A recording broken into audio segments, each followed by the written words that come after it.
What's up, guys? Welcome and welcome back to my YouTube channel, African Citizen Travel. I'm going to share with you my experience from the beginning to the end, how I applied for the US visa. I'm going to share with you the whole process and everything that I've been going through during my application period. So, first of all, you have to start by filling out what they call DS-160. The DS-160 is a form that you fill out online at the US at the embassy at the website of the Homeland is like the US Department of State, where you fill out the DS-160. And from the DS-160, you have many different questions about yourself, about your background, everything. I mean, everything about you, like your identity, your job, your school, everything, like everything, where you are going to stay in the United States of America, what will you be doing in the United States of America, and many things about yourself and your background. So, as for me, Congolese, as you know, from the Democratic Republic of Congo, I filled out the DS-160. After filling out the DS-160, after submitting your DS-160, like for filling out the DS-160, you have 1 month. You can edit your DS-160 as you want for 1 month. After that 1 month, you can no longer edit your DS-160, or you cannot edit it after submitting. So don't rush, and you can also do it by yourself. You don't need someone to assist you if you know English, and also if you know the purpose of your visit, if you know the addresses of where you're going to stay. So you don't need to hire some people to help you to apply for, but someone can assist you, but you don't need too much assist when you are filling out the DS-160. And during this video, I'm going to show you and I'm going to tell you why is it very important to fill out the DS-160 by yourself. So, as I told you, I'm a citizen of DRC, the Democratic Republic of the Congo. I filled out my DS-160, and also after filling out the DS-160, it was I started in December, and I submitted on 2nd January 2025 this year. And after submitting your DS-160, you have a document, this one, the confirmation. You can see here, this is the confirmation. This is the confirmation. After submitting your DS-160, this is the confirmation page that come out. And this is the one that you bring with you to the embassy of the United States of America. You can't go there with the old pages of your DS-160. This one is the only one you go with to the US Embassy. So after submitting my DS-160, I had to pay for the visa. I paid 185 US dollar. So when you fill out your DS-160, you have to specify the embassy where you are going to go for the interview.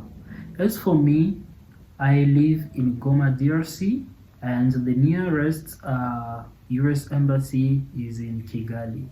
So I had to submit my DS-160 at the US embassy in Kigali, not in Kinshasa. and the time I was applying for the US visa, the US embassy in Kinshasa was closed because of strikes. You know, people tried to ban the embassy. After paying your money, after paying your visa,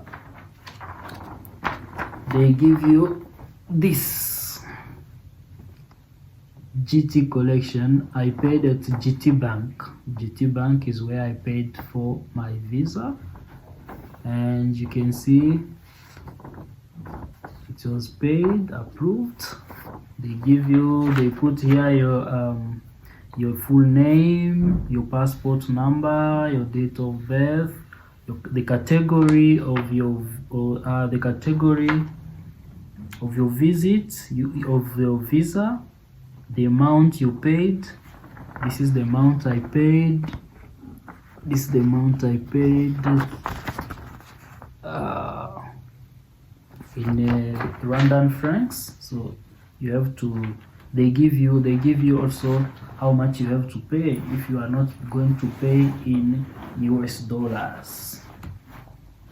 So after paying your US visa, there comes the hardest part. You have to secure an appointment.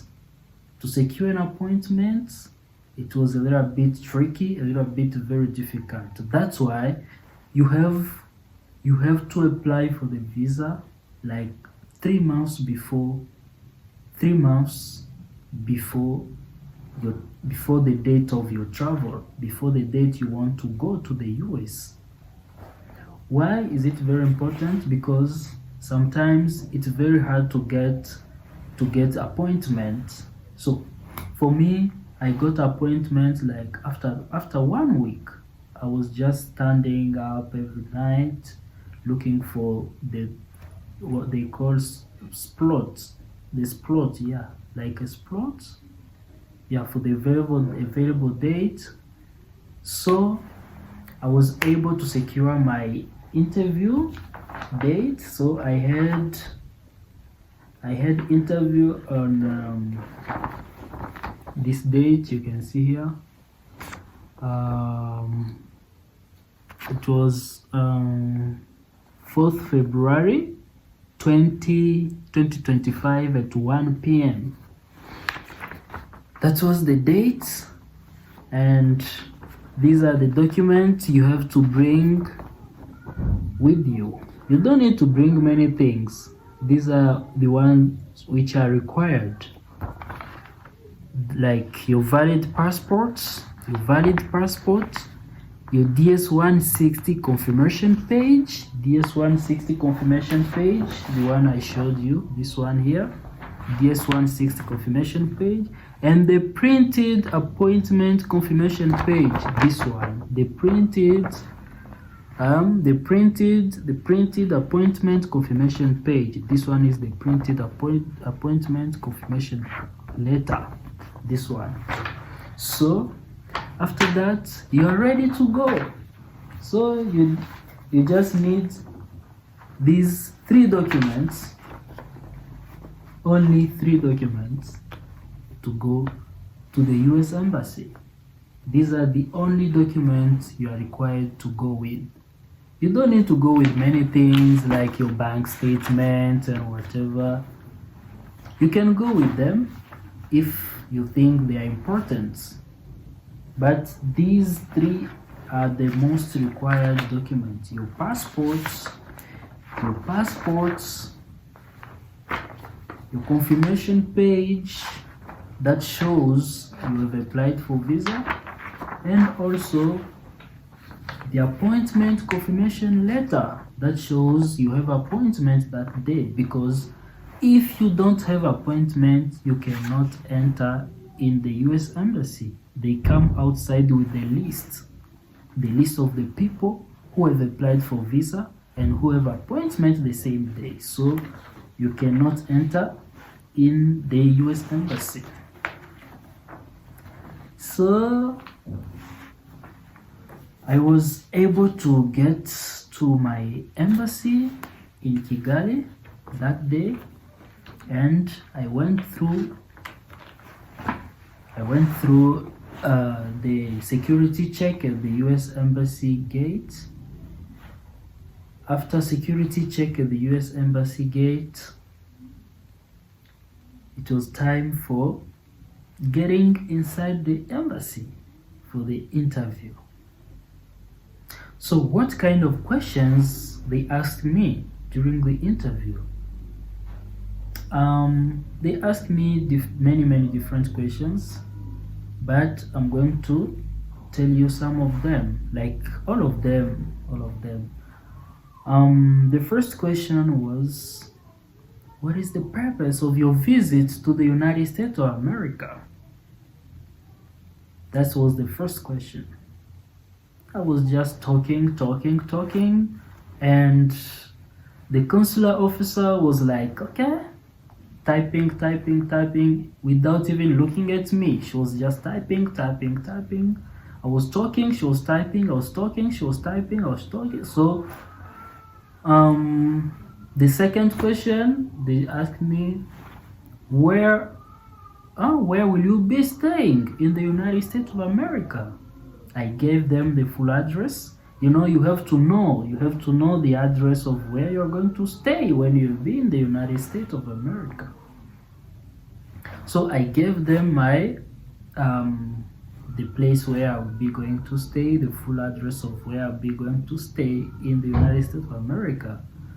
After they asked me a little bit about my country, about Goma, about Congo.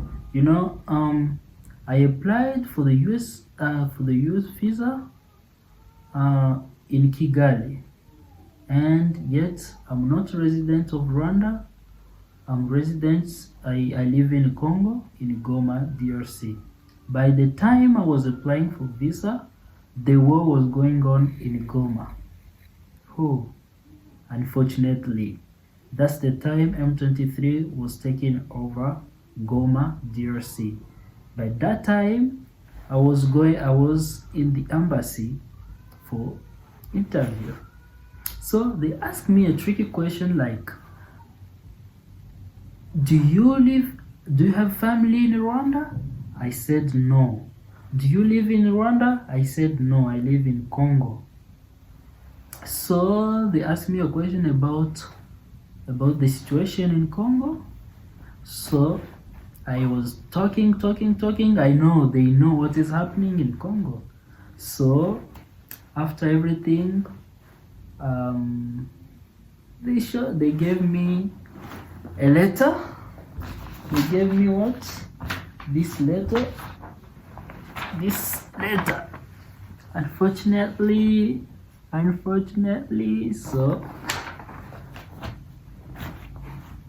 so I guess they gave me that because of what was going on. And during my visa, I was supposed to come back after 2 months, and after my stay to the United States, I had to come back after 2 months. So because of the situation in my country, I think that's why they didn't grant me visa.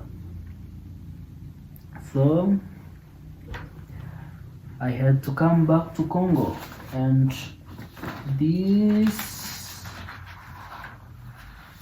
but the funny part is that I had already the funny